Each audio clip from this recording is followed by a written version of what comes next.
జ్ఞానమందును వయస్సునందును దేవుని దయందును మనుషుల దయందును వర్ధిల్లుతున్నటువంటి ప్రభు యేసు 30 సంవత్సరాల వయసు వచ్చిన తర్వాత ఆయన ఇశ్రాయేలీయులకు ప్రత్యక్షమవ్వాలి.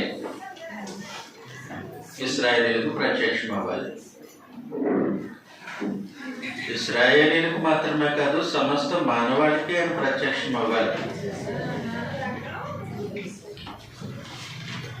వాస్తవానికి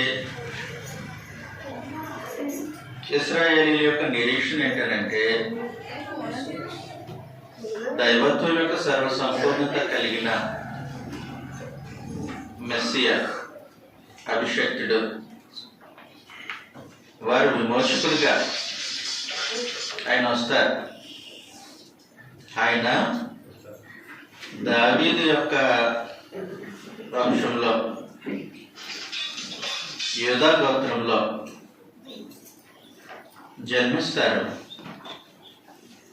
అడ్రస్ కూడా పరమదేవుడు చెప్పేశాడు, బెత్లెహేములో జన్మిస్తారు. కాబట్టి దైవత్వం యొక్క సర్వ సంపూర్ణత కలిగినటువంటి ప్రభువైన యేసు ఏ ఊర్లో పుడతారో, ఏ వంశంలో పుడతారో, ఏ గోత్రంలో పుడతారో ఇవన్నీ క్లియర్గా చెప్పేశారు పరమ తండ్రి ప్రవచన వాక్యాల్లో. అప్పటి నుండి ఇశ్రాయేలీయులు ఆ మెస్సియా గురించి ఎదురు చూస్తా ఉన్నారు. దైవత్వం యొక్క సర్వ సంపూర్ణత కలిగిన మెస్సియాని గురించి ఎదురు చూస్తా ఉన్నారు. ఆయన రానే వచ్చాడు, మరీ గర్భంలో ఆయన జన్మించారు. 30 సంవత్సరాలు వారి మధ్యలోనే సంచరించారు, అనుభవ జ్ఞానాన్ని సంపాదించారు. ఇప్పుడు ఈయనను నమ్మాలి, ఈయనను విశ్వసించాలి, ఈయనను అంగీకరించాలి ఇశ్రాయేలీయులు. అందుకొరకు ప్రభువైన యేసు తను ప్రత్యక్షపరచుకునే సమయం వచ్చింది. కాబట్టి ఈయన దేవుని కుమారుడని ఇశ్రాయేలుకు ప్రత్యక్షపరచడానికి దేవుడు ఒక కార్యక్రమాన్ని ఏర్పాటు చేశారు. అది నీతి యావత్తు అలాగే జరగాలి. అదేంటంటే యోహాను చేత ప్రభువైన యేసు బాప్తిస్మం పొందారు. చదువుతా. మత్తయి సువార్త 4వ అధ్యాయం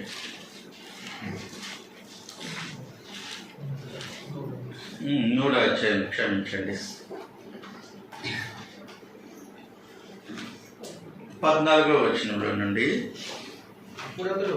అందుకు యోహాను, నేను నీ చేత బాప్తిసం పొందవలసిన వాడనై ఉండగా నీవు నా యొద్దకు వచ్చుచున్నావా అని ఆయనను నివారింపజూచెను గాని యేసు ఇప్పటికి కానిమ్ము నీతి యావత్తు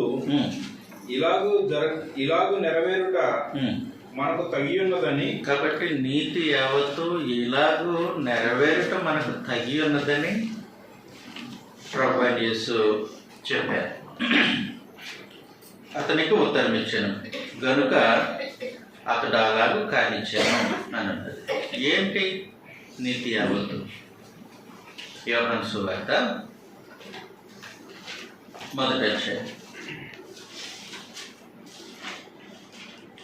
31వ వచనంలో,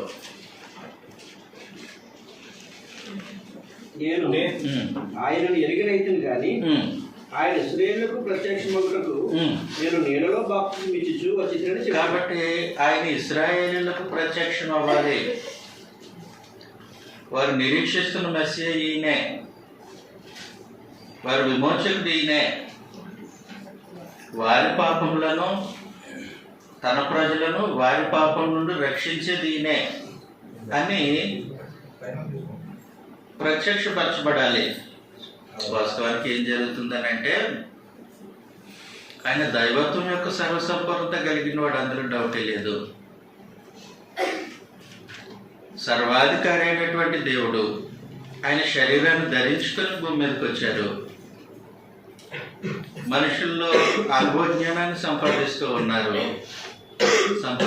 ఉన్నప్పుడు ఆయన చూడటానికి ఒక యూదుడిలాగా ఉన్నాడు.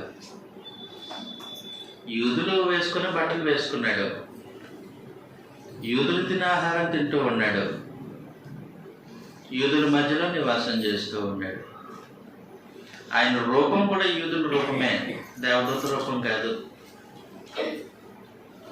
యూదుడి రూపమే. మరి అందరూ ఉంటే అందరిలో ప్రభు అయిన యేసు కలిసిపోయాడు మనుషుల్లో.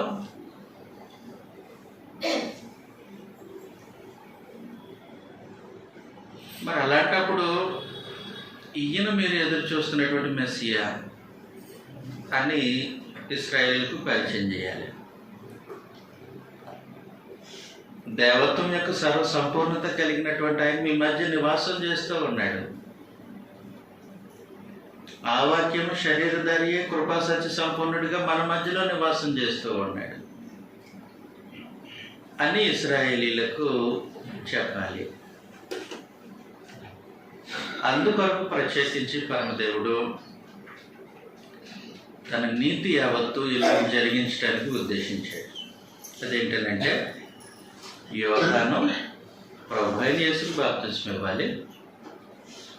బాప్తిస్మం ఇచ్చి ఈయనే లోక పాపములు మోసుకొని పోయే దేవుని గొర్రెపిల్ల అని చెప్పాలి. ఎవరు? యోహాను. దీనికి పరమదేవుడు ఆమోదం పలికి ఈయన నా ప్రియకుమారుడు, ఈయన యందు నేను ఆనందిస్తున్నాను అనాలి. ఆ తర్వాత ఈయన దైవత్వం యొక్క సర్వసంపూర్ణత కలిగిన వాడు అనేటానికి సూచనగా పరిశుద్ధాత్మ పౌరం వల్ల ఆయన మీదకి దిగి రావాలి. ఇది జరగవలసిన నీతి యావత్తు. వివాహానికి వెళ్ళారు ప్రభు, అందరితో పాటు భోజనం చేస్తారు. ఆయన దేహము మానవ దేహము. మనకెలాగో గాయమైతే రక్తం కారుతుందో అలాగే గాయమైతే రక్తం కారే దేహము. ఎండలో నడిస్తే అలసట ఎలా వస్తుందో అలాగా అలసిపోయే దేహము. నిద్రపోయే దేహము, ఆహారం తినే దేహము. ఇలాంటి దేహంలో ప్రభు అయిన యేసు వారి మధ్యలో ఉన్నప్పుడు ఈయన ప్రత్యేకమైన వాడు, ఈయన దేవత్వం యొక్క సర్వసంపూర్ణత కలిగిన వాడు, ఈయన మీరు ఎదురు చూస్తున్నటువంటి మెస్సియా అని ఇశ్రాయేలు తెలుసుకునేది ఎలాగా? తెలుసుకోకపోతే ఆయన నమ్మేది ఎలాగా? నమ్మకపోతే ఆయన వాక్యాన్ని, ఆయన ఉపదేశాన్ని, ఆయన బోధను లక్ష్య పెట్టేది ఎలాగా? ఎన్ని సంగతులు దాగున్నాయి. కాబట్టి దేవుడు బాప్తిస్మము అనే కార్యక్రమంలో ప్రభు అయిన యేసును ఇశ్రాయేలుకు ప్రత్యక్షపరచాలి అని ఉద్దేశించాడు.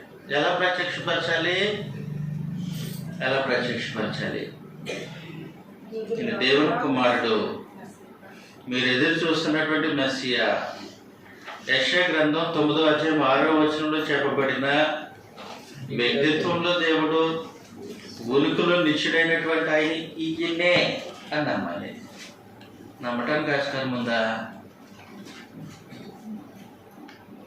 ఈయన వడ్లవాని కుమారుడు కదా, వీళ్ళ సోదరీమణులు సహోదరులు మనతో పాటు ఉన్నవాడు కదా అంటారు జనం. మరి ఎలాగా నమ్మించేది? అందుకొరకు బాప్తిస్మం ఇచ్చి యోహాను ఈయన లోక పాపను మోసుకొని దేవుని గొర్రెపిల్ల అంటాడు. అసలు యోహాన్నే నమ్మని మనుషులాడు ఎలా నమ్మేది? ప్రభు అయిన యేసు దేహంలో ఉన్న దైవము, దేవత్వం యొక్క సర్వ సంపూర్ణత కలిగిన ప్రభు అయిన యేసు అని ఎలా నమ్మేది జనం? అవి తర్వాత కదమ్మా, అవి తర్వాత. ఇప్పుడు ప్రత్యక్షపరచాలి కదా, ఈయన దేవుడి కుమారుడని, ఈయన మెస్సియా అని ప్రత్యక్షపరచడానికి కదా బాప్తిస్మం. దేవుని ఆత్మ పౌరుడుగానే ఆయన దిగి వచ్చింది. వాస్తవానికి ఆయన దేవుడు అయితే ఆయన మీదకి ఎందుకంటే పరిశుద్ధాత్మ రావడం? ఆయన దేవుడు అయితే మళ్ళీ ఆయనకి పరిశుద్ధాత్మ ఎందుకు? మనుషులు అవ్వాలి కాబట్టి. ఎందుకనంటే ఈయన దైవత్వం యొక్క సర్వ సంపూర్ణత కలిగిన వాడిని రుజువు చేయడానికి పరిశుద్ధాత్మ దిగి వచ్చాడు. చదువుతాం ఒకసారి మనం. ఈయన దైవత్వం యొక్క సర్వ సంపూర్ణత కలిగిన మెస్సియా, మీరు ఎదురు చూస్తున్నటువంటి మీ విమోచకుడు, పరిపూర్ణమైనటువంటి వాడు ఈయనే అని ఇశ్రాయేలుకు రుజువు చేయడానికి పరిశుద్ధాత్మ పావురం వల్ల ఆయన మీదకి దిగి వచ్చాడు. చదువుదాం ఇప్పుడు సంగతి మనం. యెషయా గ్రంథం 11వ అధ్యాయం మొదటి నుండి.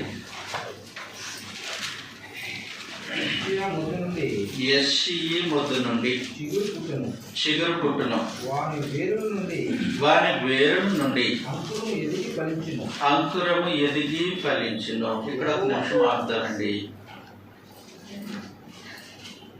ఇది ప్రభువైన యేసుని గురించినటువంటి ప్రవచనం అని ఎవరికి తెలియదు? అందరికీ తెలుసు కదండి. ఇక్కడ ఇది ప్రభువైన యేసుని గురించినటువంటి ప్రవచనం అని. యెషయా మొద్దు నుండి చిగురు పుట్టును. చిగురు ఎవరు చిగురు? ప్రకటన గ్రంథం 5వ అధ్యాయం 4వ వచనంలో నుండి. ఆ గ్రంథం ఇప్పుడికైనను చూచుడికైనను నియోగ్యుడు ఎవడను కనపడినందున నేను బహుగా ఏడ్చుచుండగా ఆ పెద్దల్లో ఒకడు ఏడవకము, ఇదిగో దావీదుకు చిగురైన యూదా గోత్రపు సింహము 7 ముద్రలు తీసి ఆ గ్రంథము ఇప్పుడికై జయము పొందినని నాతో చెప్పాను. మరియు సింహాసనకును ఆ 4 జీవులకును పెద్దలకును మధ్యను వధింపబడినట్లున గొర్రెపిల్ల నిలుచుంట చూచితిని. ఆయన ప్రభువైన యేసు. కాబట్టి చిగురు అని ప్రవచన వాక్యాలు చెప్తున్నది ఎవరి గురించి అంటే ప్రభువైన యేసుని గురించి. ఓకే, యెషయా మొద్దు నుండి చిగురు పుట్టును అంటే అది ప్రభువైన యేసుని గురించినటువంటి ప్రవచనం. ఓకే అండి, అది ప్రభువైన యేసుని గురించినటువంటి ప్రవచనం. ఆ ప్రవచనంలో ప్రభువుని గురించి ఏమని చెప్తున్నారు చదువుతాం సార్. యెషయా గ్రంథం 11వ అధ్యాయం మొదటి నుండి.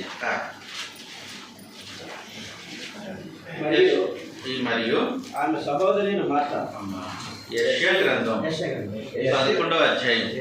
యెషయా మొద్దు నుండి చిగురు పుట్టును, వాని వేరులో నుండి అంకురం ఎదిగి ఫలించును.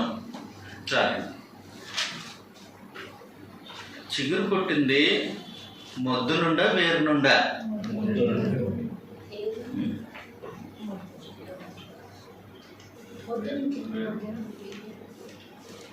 మొద్దు నుండా వేరు నుండా? మరి 10వ వచనం ఎలా ఉందంటే ఆ దినమున ప్రజలకు ధ్వజముగా నిలుచుచుండు యెషయి వేరు చిగురునొద్ద. అదిగోండి, యెషయి వేరు చిగురునొద్ద జనములు విచారణ చేయ. ఏంటిది? చిగురు మొద్దు నుండి రావాలి. ఈయన ఏమంటాడనంటే వేరు నుండి వచ్చింది అని. కన్ఫ్యూజ్ అవ్వవసరం లేదండి. ఈ భాష ప్రత్యేకమైనటువంటి క్రీస్తు ప్రభు స్థితిని సూచిస్తూ ఉంటుంది. అదేంటంటే మెస్సీ కేవలం యూదులను పరిపాలించడానికి కాదు,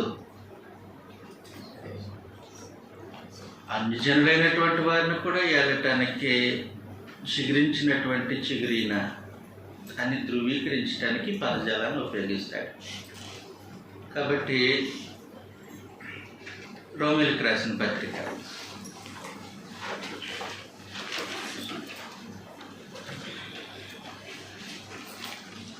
15వ అధ్యాయం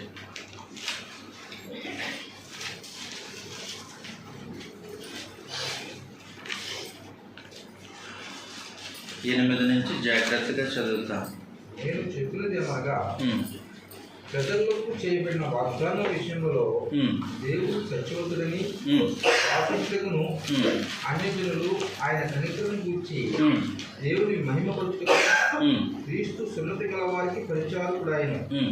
అందు విషయమై అందు విషయమై ఈ హేతు చేతను ఈ హేతువు చేతను అన్యజనులలో నేను నిన్ను స్తుతించును, ఉమ్, నీ నామ సంకీర్తము చేయదు ఉమ్, అని వ్రాయబడి ఉన్నది. ఉమ్, మరియు ఉమ్. అన్యజనులారా అన్ని జనులారా ఆయన ప్రజలతో సంతోషించుడి అని మీరు ఆయన ప్రజలతో కలిసి సంతోషించండి.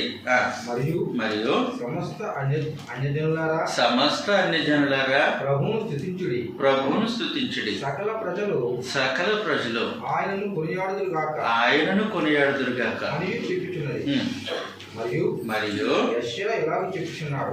పైన చెప్పినటువంటి వాటన్నిటి గురించి యెషయా కూడా తన స్వరాన్ని కలిపాడు. యెషయాలో నుండి ఈ ఎస్సీలో నుండి వేరు చిగురు వేరు చిగురు అనగా అనగా అన్యజనులు అన్యజనులు. వేరుటకు ఉమ్, లేచివాడు వచ్చును. అదనమాట. వేరు చిగురు అంటే ఇశ్రాయేలుని మాత్రమే కాదు అన్ని జనులను కూడా వేరుటకు ఏలుటకు అని అర్థం అన్నమాట. కాబట్టి ప్రభువైన యేసు ఆయన ఇశ్రాయేలీలను అన్ని జనులను ఏలటానికి చిగురించాడు. చిగురించినటువంటి ఆయన పైన దేవుని ఆత్మ దిగి వచ్చారు. ఇప్పుడు వచ్చేద్దాం యెషయా గ్రంథం 11వ అధ్యాయం. యెషయా గ్రంథం 11వ అధ్యాయం 1 నుండి. యెషయా మొద్దు నుండి చిగురు పుట్టును, వాని వేరుల నుండి అంకురము ఎదిగి ఆ, ఫలించును. ఉమ్, యెహోవా యెహోవా ఆత్మ జ్ఞాన వివేకములకు ఆధారమగు ఆత్మ, ఆలోచన బలమునకు ఆధారమగు ఆత్మ, తెలివిని ఉమ్, యెహోవా ఎడల ఉమ్, భయభక్తులను పుట్టించు ఆత్మ ఉమ్, అతని మీద నిలుచును. ఉమ్, యెహోవా భయము ఉమ్, అతనికి ఇంపైన సువాసనగా ఉండును. ఉమ్. కంటి చూపును బట్టి చాలా. కాబట్టి ఈ యూదులను అన్ని జనులను ఏలటానికి చిగురించినటువంటి ఆత్మ, చిగురించినటువంటి ప్రభువైన యేసు అంటే ఆయన భూపతులకు అధిపతి. వేరు చిగురు అని అంటే రాసుకోండి. మరి ఏం చేస్తాం, టాపిక్ అలాంటిది. వేరు చిగురు అని అంటే రాసేసుకుందాం. యూదులను అన్ని జనులను సైతము ఏలేవాడు.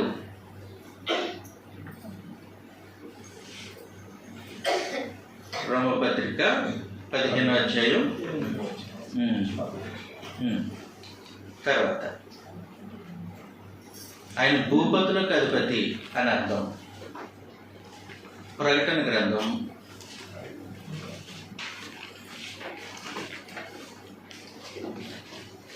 1వ అధ్యాయము 5వ వచనం. అంటే భూరాజులకు రాజు.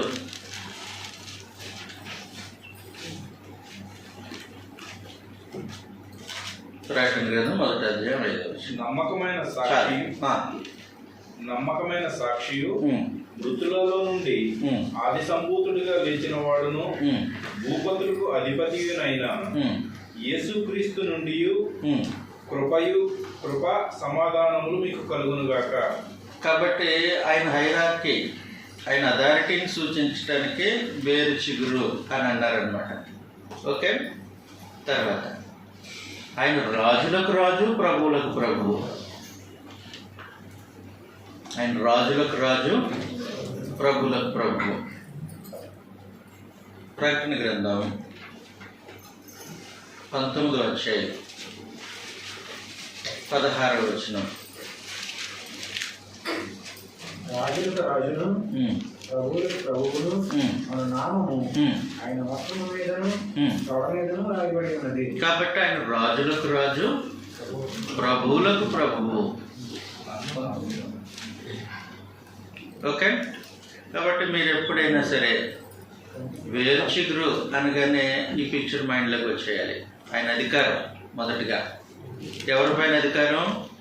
యూదుల పైన, అన్ని జనుల పైన అధికారం. అంటే భూపతులకు అధిపతి, ఆయన రాజులకు రాజు, ప్రభులకు ప్రభు, ఆయన సింహాసనం, ఆయన అధికారం జ్ఞాపకం రావాలి. ఓకేనండి. అలాంటి ప్రభు అయిన యేసు మీదకి యెహోవా ఆత్మ వచ్చాడు. సర్వజనులను ఏలటానికి వచ్చినటువంటి ప్రభు అయిన యేసు పైకి బాప్తిస్మంలో పరిశుద్ధాత్మ ఆయన మీదకి దిగారు కదా. ఇదే సంగతిని యెషయా గ్రంథం 11వ అధ్యాయం 2వ వచనం నుంచి ఇలా మాట్లాడుతూ ఉన్నారనమాట. యెహోవా ఆత్మ జ్ఞాన వివేకములకు ఆధారము కాదు, ఆలోచన బలములకు ఆధారము కాదు, తెలివిని యెహోవా యందు భయభక్తులను పుట్టించే ఆత్మ అతని మీద నిలుచును. కాబట్టి బాప్తిస్మంలో జరిగిన సంగతి అది. బాప్తిస్మంలో ప్రభు అయిన యేసు మీదకి పరిశుద్ధాత్మ పౌరం వల్లే దిగి వచ్చారు. పరిశుద్ధాత్మ పౌరం వల్లే దిగి వస్తే వచ్చినటువంటి పరిశుద్ధాత్మ ఏ కొలత చెప్పునా, మరలా ఈ మాట అంటున్నాను, ఏ కొలత చెప్పున ప్రభు అయిన యేసుకు అనుగ్రహింపబడిందో ఆ కొలత యెషయా గ్రంథం 11వ అధ్యాయంలో ఉంది.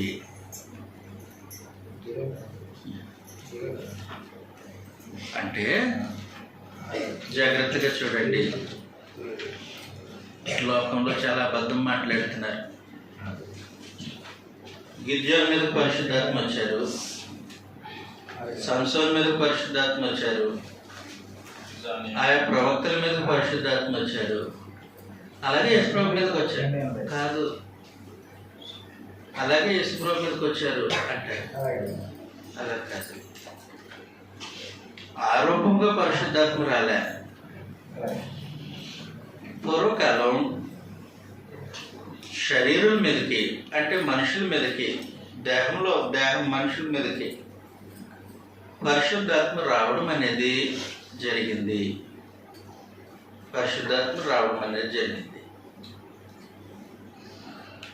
ప్రత్యక్షపు గుడారం నిర్మాణం కార్యక్రమంలో మోషే కొండ మీదకి వెళ్ళాడు, 40 రోజులు ఉన్నాడు. దేవుడు ప్రత్యక్షపు గుడారం ఎలాగూ నిర్మించాలనేది ఆయనకి చూపించారు, ఆయన చూశాడు. అంతేగాని చార్ట్ టైం గీసి ఇచ్చారా? ఇవ్వలే. నమూనా చూపించారు అంతే, మామూలు నమూనా కాదు అది. దాంట్లో చాలా సంగతులు ఉన్నాయి. రంగులు, తోళ్ళు, వాటి మందం, తర్వాత పనిముట్లు, వాటి యొక్క కొలతలు, 1 కాదు 2 కాదు చాలా సంగతులు ఉన్నాయి. అలా చూపించారు అని. అవి చూసి కిందకు వచ్చేసాడు ఎవరు? మోషే. అవి చూసి మోషే కిందకు వచ్చేస్తే ఇప్పుడు దేవుడు ఆయనకి ఇచ్చినటువంటి వార్నింగ్ ఏంటంటే, చదువుతాం మనం నిర్గమకాండం.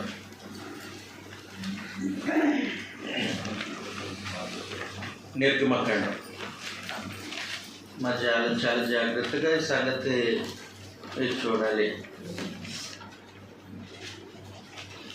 25వ అధ్యాయం 9వ వచనం. నేను నీకు కనపరిచిన విధముగా మందిరం యొక్క ఆ రూపమును దాని ఉపకరణాలన్నిటినీ రూపమును నిర్మింపగలను. అదే నేను నీకు కనుపరిచానంతే, చూపించినట్టుగా నువ్వు యాజ్ ఇట్ ఈజ్గా కన్స్ట్రక్షన్ చేయాలి, నిర్మాణం చేయాలి అని అన్నాడు. అన్న తర్వాత ఊరుకోలే. 40వ వచనం. కొండ మీద నీకు కనపరిచిన వాటి రూపం చొప్పున వాటిని చేయటకు జాగ్రత్త. నీ ఇష్టం వచ్చినట్టు చేయటానికి కాదు, నేను నీకు అక్కడ ఎలా చూపించానో అలాగే ఇక్కడ చెయ్యాలి. ఒక్కటి కూడా మర్చిపోకూడదు, ఒక్కటి కూడా తేడా రాకూడదు అని జాగ్రత్త అని వార్నింగ్ ఇచ్చారు. 26వ అధ్యాయం 30వ వచనం. అప్పుడు కొండ మీద నీకు కనపరచబడిన దాని పోలిక చొప్పున మందిరము నిలబెట్టవలను, మరియు నీవు నీల ద్రోమ రక్తవర్ణము గల అక్కడ చెప్పినట్టుగానే నువ్వు మందిరాన్ని నిలబెట్టాలి అని అన్నాడు. అయితే ఒక సంగతి ఆలోచన చేద్దాం. ఇప్పుడు ఆయన అక్కడ చూసి వచ్చాడు, చూసి వచ్చిందని ప్రజలకు చెప్తున్నాడు. గ్రహించగలుగుతారా? గ్రహించగలుగుతారా? కష్టమే, కష్టమే. కాబట్టి అలాగ గ్రహించి పనిచేసే ఒక వ్యక్తిని దేవుడు ఎంచుకున్నాడు. ఆయన పేరు బెసలేల్. ఈ బెసలేల్కి మోషేకి మంచి కమ్యూనికేషన్. అందుకొరకు బెసలేల్ని మందిర నిర్మాణం కొరకు ప్రత్యేకించి ఆయనకు జ్ఞానాత్మను అనుగ్రహించారు. చదువుతాను సార్. నిర్గమకాండం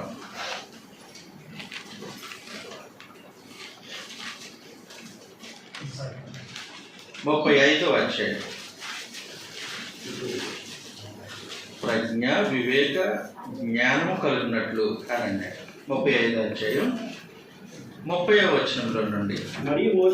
మరియు మోషే ఇశ్రాయేలుతో ఇట్లనెను, చూడుడి యెహోవా ఊరు కుమారుడును హారు మనవడునైన బెసలేలును పేరు పెట్టి పిలిచి విచిత్రమైన పనులను కల్పించుటకును బంగారుతోను వెండితోను ఇత్తడితోను పనిచేయుటకును రత్నములను సానబెట్టి పొదుగుటకును చెక్కుటకును విచిత్రమైన పనులన్నిటిని చేయుటకు వారికి ప్రజ్ఞ వివేక జ్ఞానములు కలిగినట్లు దేవుని ఆత్మతో వారిని నింపి ఉన్నారు. కాబట్టి ఈ బెసలేలుకు ఇవ్వబడినటువంటి కొలత ఏంటంటే ప్రజ్ఞ వివేక జ్ఞానం.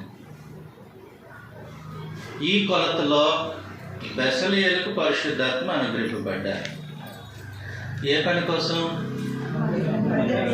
అంతేగాని పరిపాలన కాదు కదా. మందిర నిర్మాణం కొరకు ఈ కొలతలో అనుగ్రహింపబడింది బెసలేలు. అలాగే మనం న్యాయాధిపతుల గ్రంథం చూసామనుకోండి,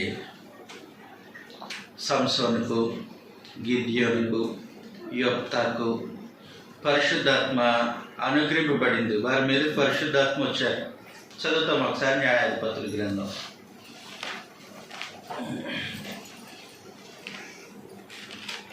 న్యాయాధిపతుల గ్రంథం 3వ అధ్యాయం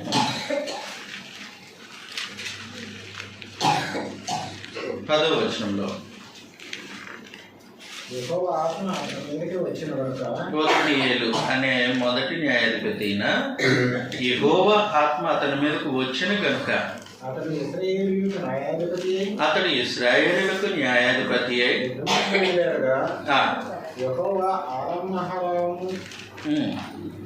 కాబట్టి ఓత్నీయేలుకు ఇశ్రాయేలు పైన న్యాయాధిపతిగా ఉండి ఇశ్రాయేలు పక్షంగా యుద్ధం చేయటానికి యెహోవా ఆత్మ ఆయన మీదకు వచ్చారు.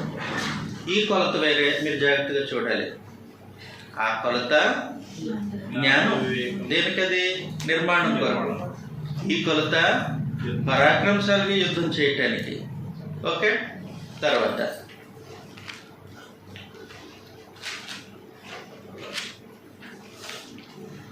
6వ అధ్యాయం 34వ వచనం. ఇది గిద్యోనుకు సంబంధించి.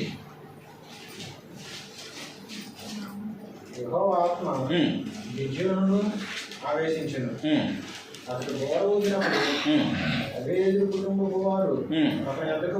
కాబట్టి యుద్ధానికి సైనికుల్ని సమకూర్చడానికి యెహోవా ఆత్మ ఆయనను ఆవేశించెను అనండి. ఇది వేరే కొలత. మీరు గమనిస్తున్నారని నేను చెప్పుకుంటూ పోతున్నా. బెసలేలుకు అనుగ్రహింపబడిన కొలత వేరే, మందిరం కట్టడానికి. ఓత్నీయేలుకు అనుగ్రహింపబడిన కొలత వేరే, యుద్ధం న్యాయాధిపతిగా యుద్ధం చేయటం. గిద్యోనుకి అనుగ్రహింపబడిన కొలత వేరే, సైన్యాన్ని సమకూర్చడానికి. ఇలాగూ రకరకాలుగా 11వ అధ్యాయం 29 కూడా చూద్దాం. ఇది యొఫ్తా.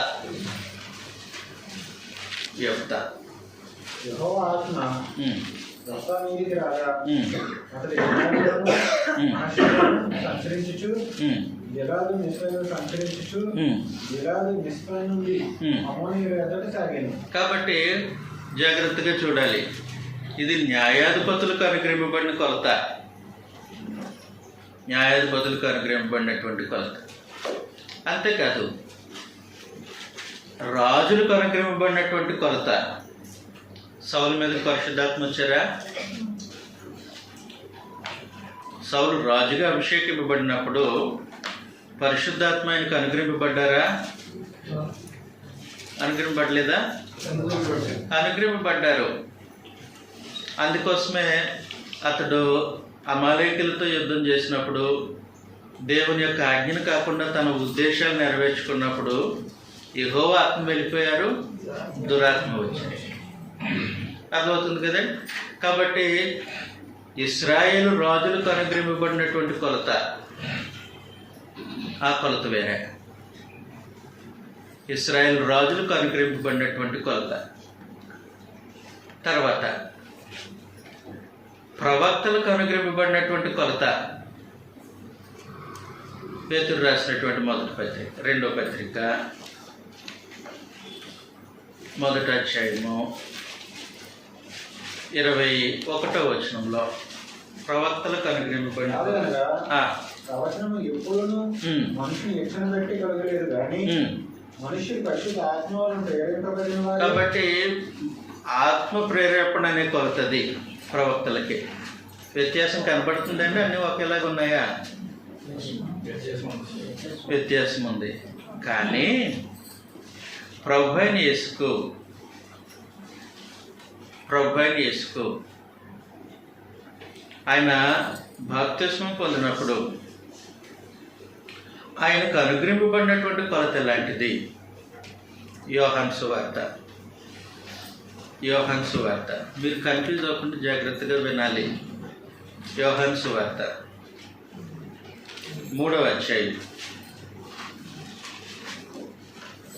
33వ వచనంలో ఆయన సాక్ష్యము ఆ, అంగీకరించిన వాడు ఉమ్, దేవుడు సత్యవంతుడను ఉమ్, మాటకు ఉమ్, ముద్ర వేసి ఉన్నాడు. ఉమ్.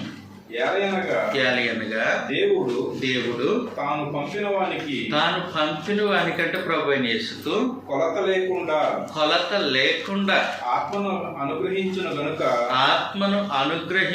గనుక ఆయన దేవుని మాటలే పలుకును. కాబట్టి ఒక కొలత లేకుండా పరిపూర్ణంగా ఆత్మను దేవుడు ప్రభు అయిన యేసుకు అనుగ్రహించారు. ఎక్కడ? బాప్తిస్మంలో. ప్రకటన గ్రంథం 7 సంఘాల గురించి చదువుతున్నప్పుడు మీరు అందరూ అసైన్మెంట్ కూడా చేశారు. చాలా మంచి సంగతి.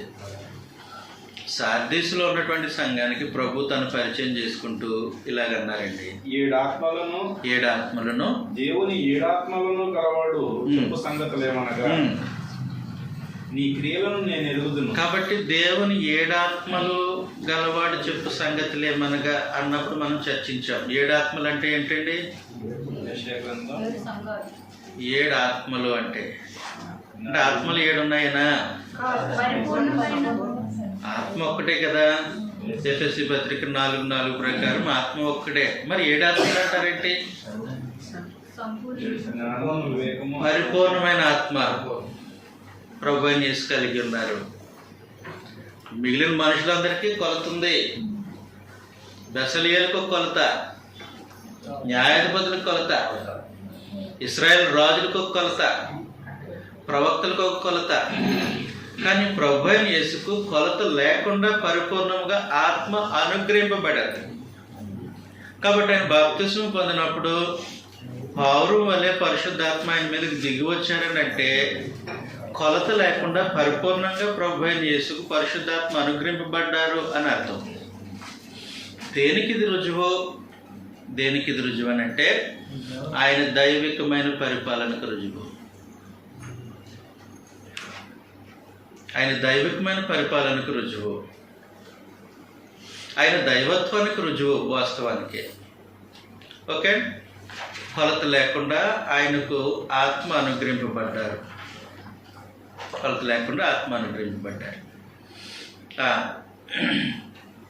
ప్రకటన గ్రంథం 4వ అధ్యాయం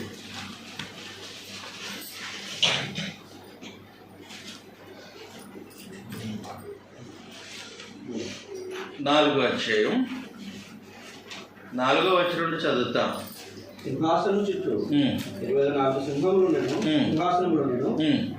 ఈ సింహాసనములందు 24 పెద్దలు తెల్లని వస్త్రములు ధరించుకుని తమ తలల మీద సువర్ణ కిరీటములు పెట్టుకున్న వారే కూర్చుండని. ఆ సింహాసనముల నుండి మెరుపులను, ధ్వనులను, ఉరుములను బయలుదేర్చున్నవి.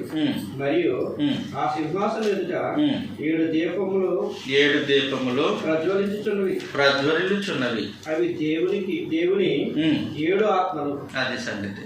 కాబట్టి సింహాసనం ఎదుట 7 దీపములు ప్రజ్వలించున్నవి, అవి దేవుని 7 ఆత్మలు అని అన్నారు. అంటే పరలోకంలో దేవుని ఎదుట దేవునితో పాటు పరిశుద్ధాత్మ ఉన్నారు. ఆ పిక్చర్లో పరిశుద్ధాత్మ ఉన్నారు. అంటే జాగ్రత్తగా చూడండి, గ్రంథంగా అర్థం చేసుకుందాం. మానవ జ్ఞానం ఉపయోగించొద్దు. గ్రంథం ఎలా మాట్లాడిందో అలాగే మాట్లాడదాం. మనకు తెలిసిన సంగతి, 3 పనిచేస్తున్నారు కదా మొదటి నుండి. తండ్రి అయిన దేవుడు, ప్రభు అయిన యేసు, పరిశుద్ధాత్మ కలిసి పనిచేస్తున్నారు. ఇప్పుడు మాట నా నాలుకకు రాకమునిపే, తలంపు నాకు పుట్టక మునిపే అది ఏంటో గ్రహిస్తాడు ఎవరు? ఆయన ఒక్కడేనా? చదువుతాం ఒకసారి. కీర్తన గ్రంథం 139వ అధ్యాయం.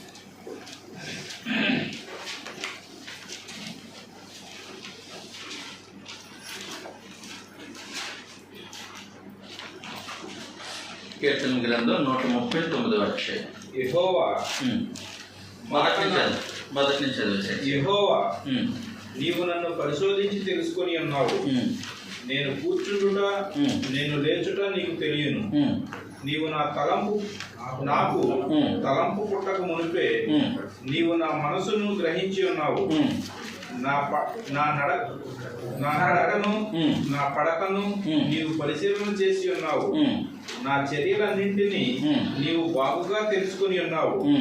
యెహోవా మాట నా నాలుకకు రాక మునిపే అది నీకు పూర్తిగా తెలిసి ఉన్నది. వెనుకను ముందును నీవు నన్ను ఆవరించి ఉన్నావు. నీ చేయి నా మీద ఇంచి ఉన్నావు. ఇట్టి తెలివి నాకు మించినది, అది అగోచరము, అది నాకందదు. నీ ఆత్మ యుద్ధ నుండి నేను ఎక్కడికి పోదును? అంటే దేవుని దగ్గర నుంచి ఆయన ఆత్మ దగ్గర నుండే మనిషి తప్పించుకొని పోయేది.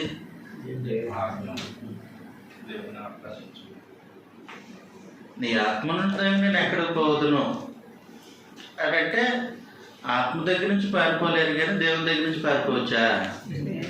ఏంటి భావం అది? జాగ్రత్తగా చూడండి. దేవుని ఎదుట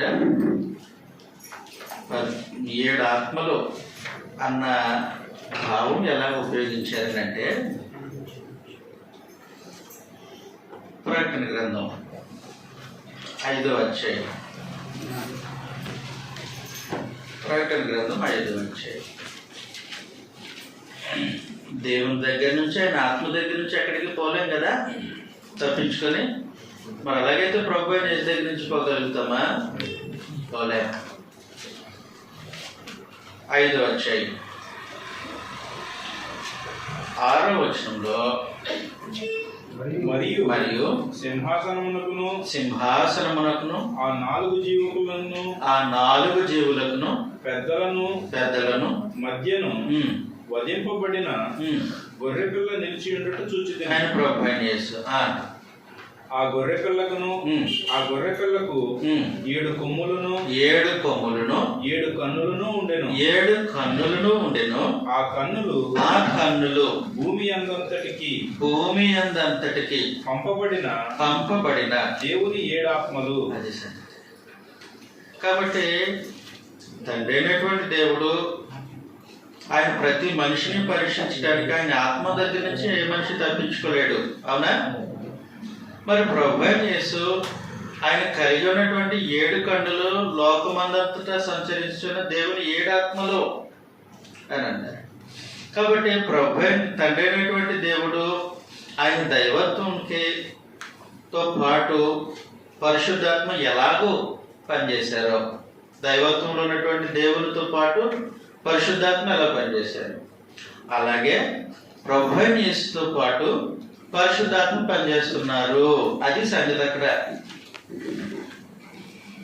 చదవుతుంది కదా. అంటే ఇప్పుడు తండ్రి అయిన దేవుడు ఉన్నారు, ఆయన మనుషులను పరిశీలించడానికి పరిశుద్ధాత్మ అవసరం అవుతారా? ఆయన లేకుండా పరిశీలించరా? కానీ కలిసి పనిచేస్తాడు. అది ఎలాంటి భావమో అలాగే ప్రభువైన యేసుతో పాటు పరిశుద్ధాత్మ కలిసి పనిచేస్తున్నారు. ఎలా పనిచేస్తారు? గిద్యోనులాగా, సంసోనులాగా, బెసలియేలులాగా, లేదంటే ఒక ప్రవక్తలాగా కాదు, కొలత లేకుండా పనిచేస్తున్నారు. ఇలా కొలత లేకుండా ఎవరితో పనిచేస్తారు? వాస్తవానికి తండ్రి దేవుడితో కదా. మరి ఈయనతో కూడా పనిచేస్తున్నారు. ఇది దైవత్వానికి రుజువు. క్రీస్తు ప్రభు యొక్క దైవత్వానికి ఇది రుజువు. కాబట్టి ఆయన బాప్తిజం పొందినప్పుడు పరిశుద్ధాత్మ పౌరం వల్ల ఆయన మీదకి దిగి రావడము క్రీస్తు ప్రభు దైవత్వానికి రుజువు. ఆయన దైవికమైనటువంటి పరిపాలన అందిస్తాడు అనటానికి రుజువు. కాబట్టి యెషయా గ్రంథం 11వ అధ్యాయంలో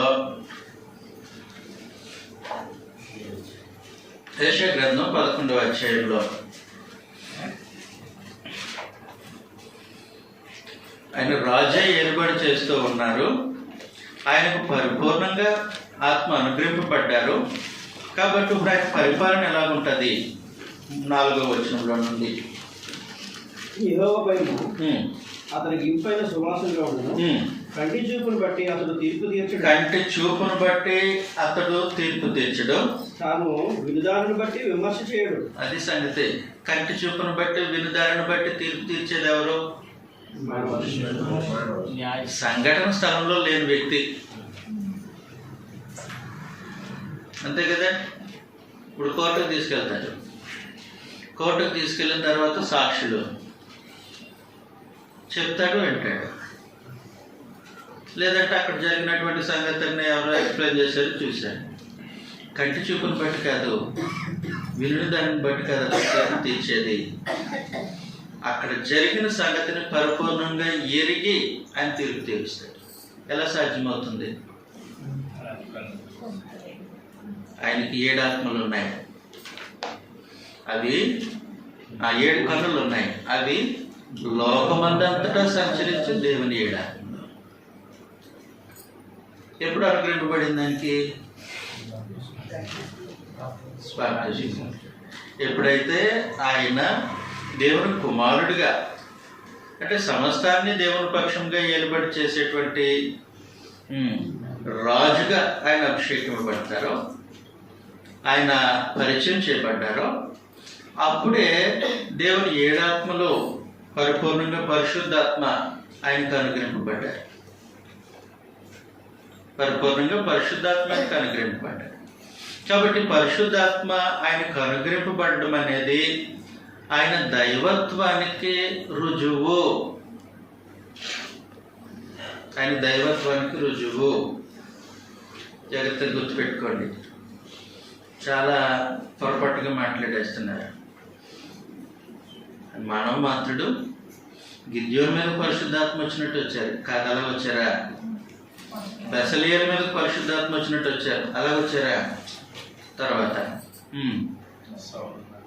సౌలు మీద పరిశుద్ధాత్మ వచ్చినట్టు వచ్చారు. అలా వచ్చారా? కాదు. వీళ్ళకి కొలత లేకుండా పరిశుద్ధాత్మ అనుగ్రహింపబడ్డారు. ఇది దేనికి రుజువు అని అంటే ఆయన దైవత్వానికి, ఆయన దైవికమైన ఏలుబడికి రుజువు. ఆయన దైవికమైన ఏలుబడికి రుజువు. కాబట్టి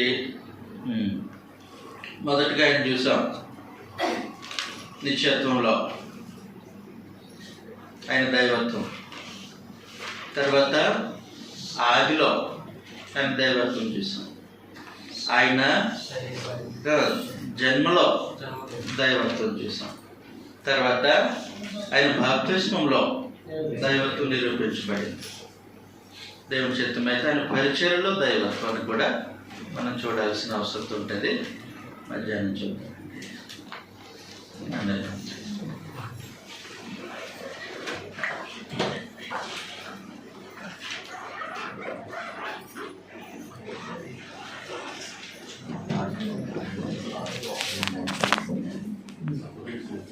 ఏమి ఇబ్బంది పడిన అవసరం లేదు. ఎలాంటి డౌట్ చక్కగా మనకి అధ్యయనంలో చెప్తున్నాను సోదరులు.